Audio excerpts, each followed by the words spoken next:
Hi, hello friends. Welcome back to பிஞ்சு கரங்கள். இன்னைக்கு நம்ம யூனிட் 3 டே 2ல இருக்கோம்.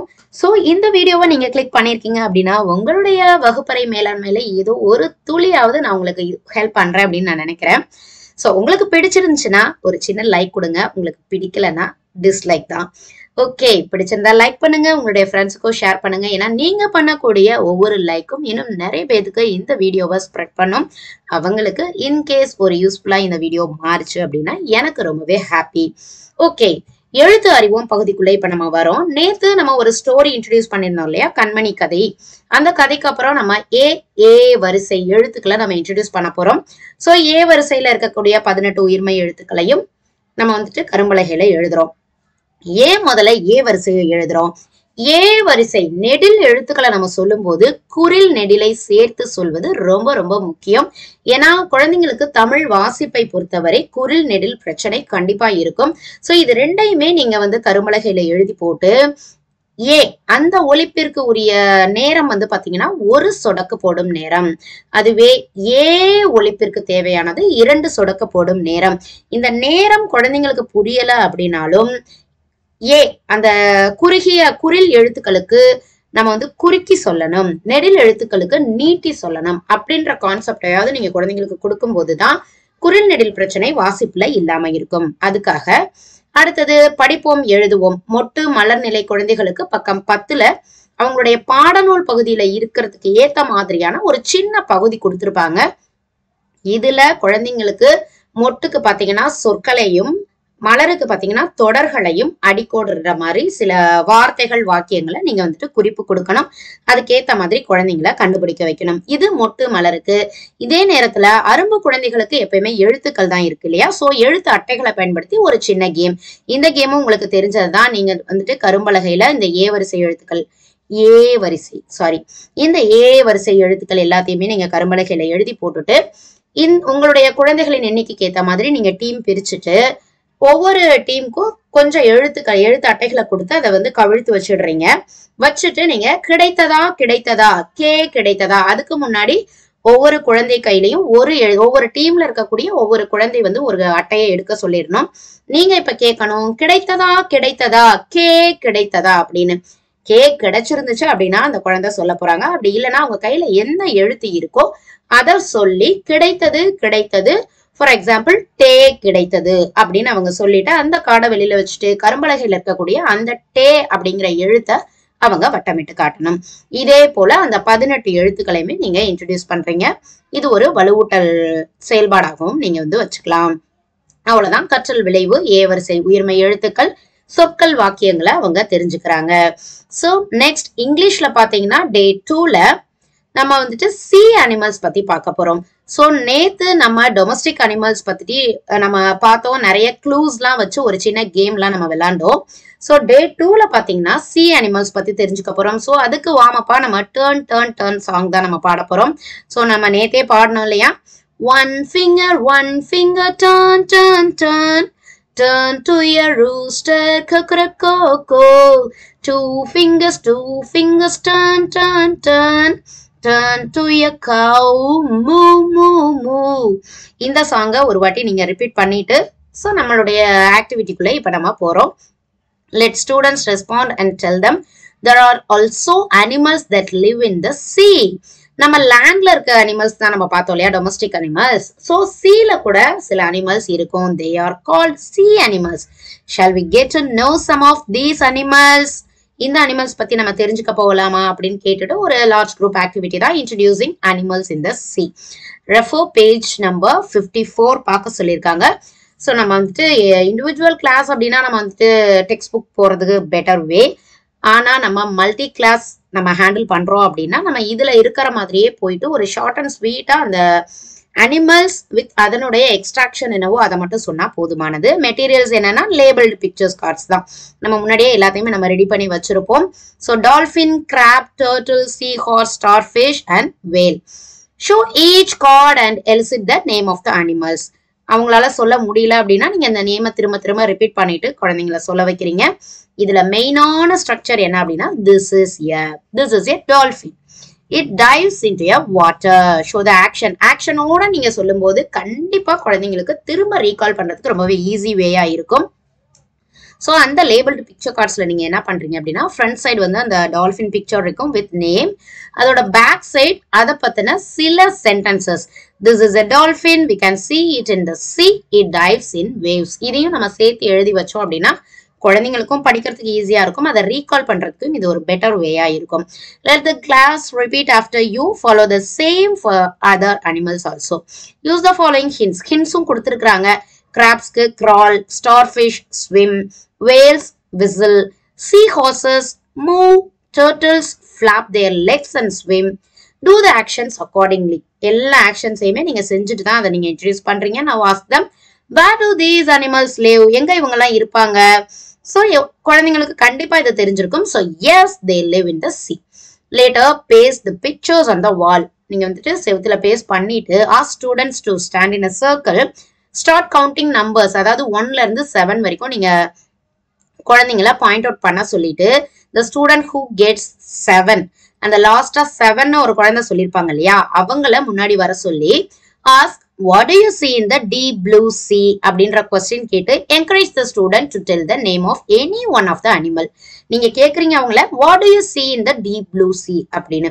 அவங்க கண்டிப்பா இப்ப இத்தனை அனிமல்ஸ் நீங்க சொல்லியிருக்கீங்க இல்லையா, அதுல ஏதாவது ஒன்னாவது சொல்லுவாங்க. Ask the student to run to the wall.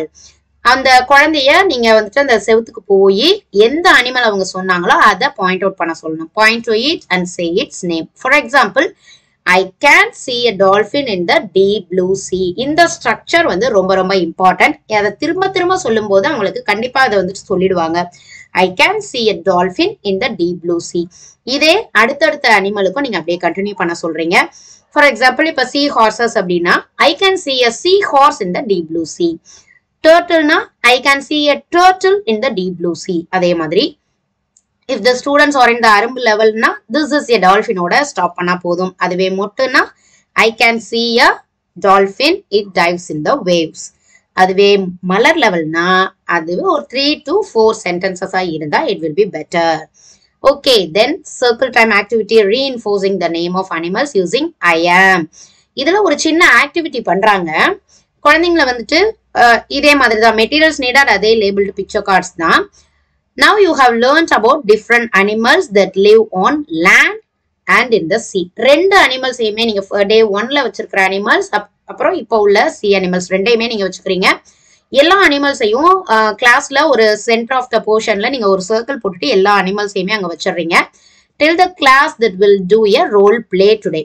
ஒவ்வொரு அனிமலாவும் அவங்களாவே மாற போறாங்க. ஒரு ரோல் பிளே இப்ப செய்ய போறாங்க. Take the students outside the classroom. Divide the class into 2 teams, team A and team B. Make them stand in 2 rows. Place picture cards of all animals in the middle. Blow a whistle. The first student in a team A and the last student in team B should run to the middle and pick a picture card. ஒரு கார்டை வந்துட்டு அவங்க எடுக்கிறாங்க. Encourage அரும்பு level students from the team A to show the picture card to the class and name it. அவங்க வந்துட்டு ஒரு அரும்பு லெவல் ஸ்டூடெண்டா இருக்கிறாங்க அப்படின்னா அவங்க IMN சொல்லி தானே நம்ம சொல்றதுக்கு ப்ராக்டிஸ் கொடுத்துருக்கோம். ஸோ அந்த கார்டு அவங்க எடுத்த அந்த கார்டை குழந்தைங்கள்ட்ட காமிச்சா I am a goat. For example அவங்க எடுத்த கார்டு கோட்டா இருந்தா I am a goat. அதுவே டீம் பில இருக்காங்க இல்லையா, அவங்க வந்துட்டு ஃபார் எக்ஸாம்பிள் கிராப் எடுத்திருக்காங்க அப்படின்னா he is a, அவங்க ஒரு பாயா இருந்தா he is a crab, அவங்க ஒரு கேர்ளா இருந்தா she is a crab.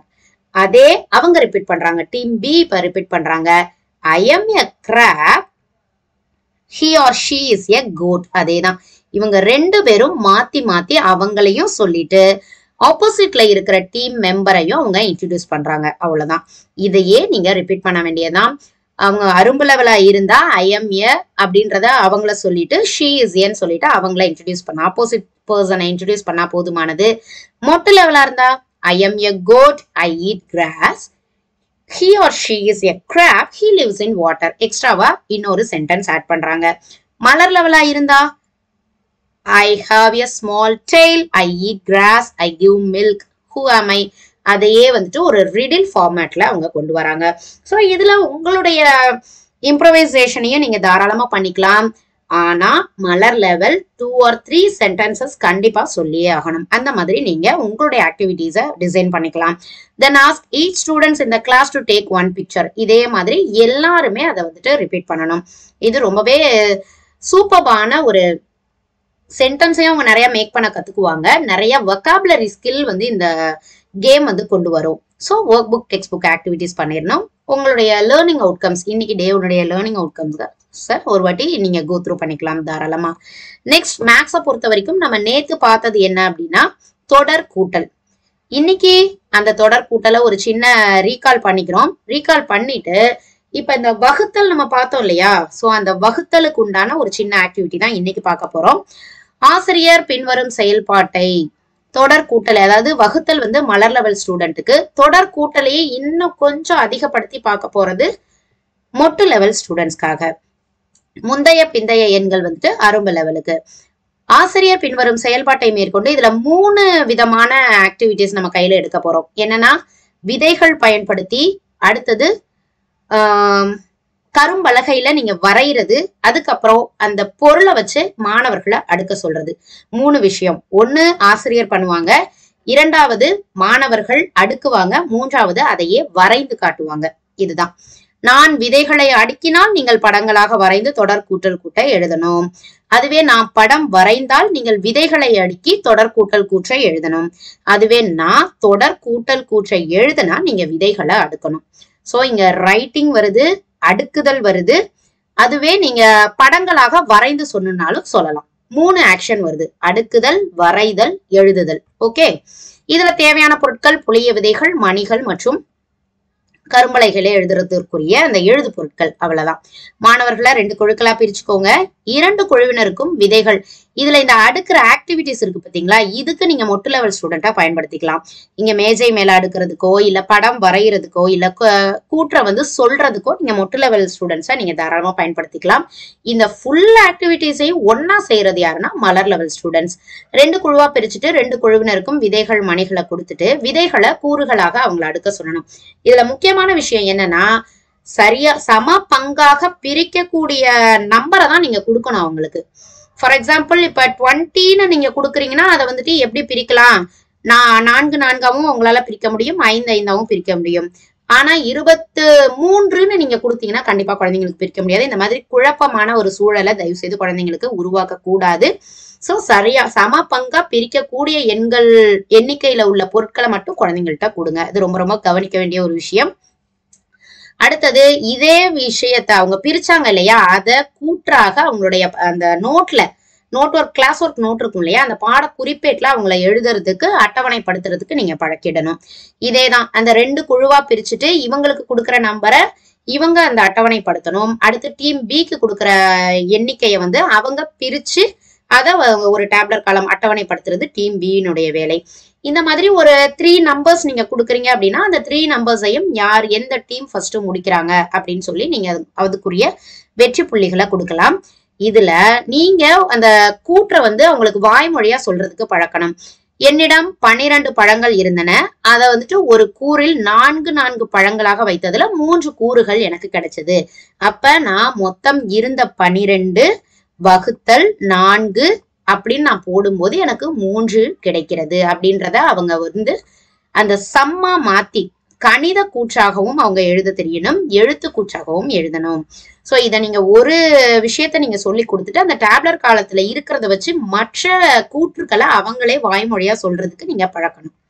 So இது கொஞ்சம் ஒரு வேகான ஒரு போர்ஷன் தான். இதுக்கு நீங்க 2 days எடுத்துக்கிட்டா கூட ரொம்பவே பெட்டரா இருக்கும். சோ இன்னைக்கு நாளைக்கு 2 நாளைக்கும் கூட நீங்க தாராளமா இதை எடுத்துட்டு கூட நீங்க ஒரு நாள் ரிவிஷன் ஆகும், நீங்க தாராளமா கொண்டு வந்துடலாம். இது குழந்தைங்களுக்கு வந்து புரிஞ்சுக்கிறதுக்கு கொஞ்சம் டைம் எடுக்கும். சோ இந்த ஆக்டிவிட்டி 2 செய்து மகிழ்வேன் 2ற்கு நீங்க இன்றும் நாளையும் நீங்கள் எடுத்துக்கொள்வது பெட்டர் சாய்ஸா இருக்கும்னு நான் நினைக்கிறேன். Thank you for friends. நாளைக்கு நம்ம மீட் பண்ணலாம். சோ டே 3ல இந்த வீடியோ உங்களுக்கு பிடிச்சிருந்துச்சுன்னா லைக் பண்ணுங்க, உங்களுடைய ஃப்ரெண்ட்ஸுக்கும் ஷேர் பண்ணுங்க. இது வரைக்கும் நம்ம சேனலை சப்ஸ்கிரைப் பண்ணலன்னா சப்ஸ்கிரைப் பண்ணிக்கோங்க. இன்னும் என்னென்ன மாதிரியான வீடியோஸ் உங்களுக்கு வேணும் அப்படின்றதையும் கமெண்ட் செக்ஷன்ல சொல்லுங்க.